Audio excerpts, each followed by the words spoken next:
Perform overload taste आणि निरीक्षण record करा या प्रात्यक्षिकात आपले हार्दिक स्वागत। या प्रात्यक्षिकाच्या शेवटी तुम्ही सक्षम व्हाल ओव्हरलोड टेस्ट करा। Electrician tool kit and equipments required. Tools: hammer 1 kg, screwdriver set, crimping tool 3 mm to 16 mm, DE spanner set 6 mm to 15 mm, multimeter, documents and test equipments. Overload ची टेस्ट करा। Overload taste करा आणि कस्टमरला समजावून सांगा। वरील steps दोषमुक्त असल्याची खात्री दिल्यानंतर load step by step connect करा। तपासा। ओव्हरलोड इंडिकेशन: थोडा जास्त भार कनेक्ट करा आणि निरीक्षण करा।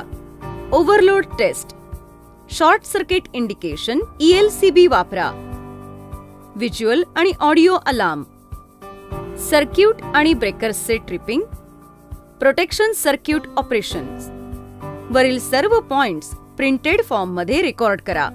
ग्राहकांसाठी तसेच सोलार कंपनीसाठी कोणत्याही वॉरंटी आणि गॅरंटी विरुद्ध दावा करण्यासाठी हा एक महत्त्वाचा डॉक्युमेंट आहे। प्रथम तपासणी रिपोर्ट जनरेशन। ओव्हरलोड टेस्ट करा। कस्टमर ओरिएंटेशन: पॅनेल, इन्व्हर्टर आणि बॅटरीच्या नियमित तपासणीसाठी ॲडवाइस। कोणत्याही घटकामध्ये कोणताही बदल करू नये। बॅटरीसाठी ॲसिड मिश्रित डिस्टिल्ड वॉटर वापरू नका। बॅटरीचे टर्मिनल्स साफ करू नका। जवळच्या भागात इन्व्हर्टरवर पाणी टाकू नये। कोणत्याही कारणाने इन्व्हर्टर उघडू नये। धोकादायक निरीक्षणाच्या बाबतीत त्यांना युनिट बंद करू द्या आणि देखभाल टीमला कळवा। लोड बदलणे, लोड वितरणाचे इकॉनॉमिकल प्लॅनिंग हे ग्राहकांना प्लांटचा कार्यक्षम आणि इष्टतम वापर करण्यासाठी शिकवले जाऊ शकते।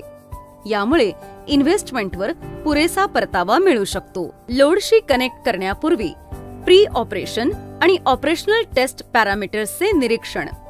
चार्ज कंट्रोलरचा बॅटरीवर डिस्कनेक्ट करणे चालू करा। इन्व्हर्टरवर बॅटरीचे डिस्कनेक्ट चालू करा। चार्ज कंट्रोलरवर सोलार फोटोव्होल्टाइक पॅनेलचे डिस्कनेक्ट चालू करा। इन्व्हर्टर चालू करा। लोड जोडण्यापूर्वी वरील कामाच्या योग्य स्थितीचे निरीक्षण करा। व्होल्टेज आणि करंट फ्लो मोजा आणि टेस्ट करा।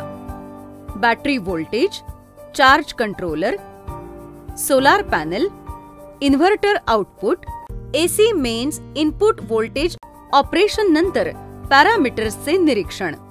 वरील स्टेप्स दोषमुक्त असल्याची खात्री दिल्यानंतर load step by step connect करा।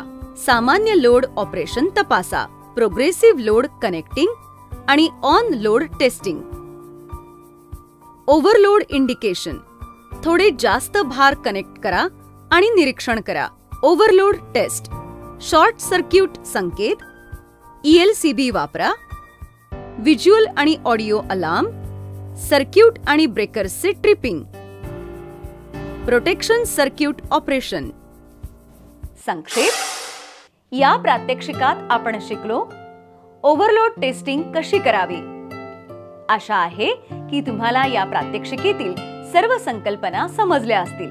भेटूया पुढील प्रात्यक्षिकात एका नवीन संकल्पनेसह। धन्यवाद।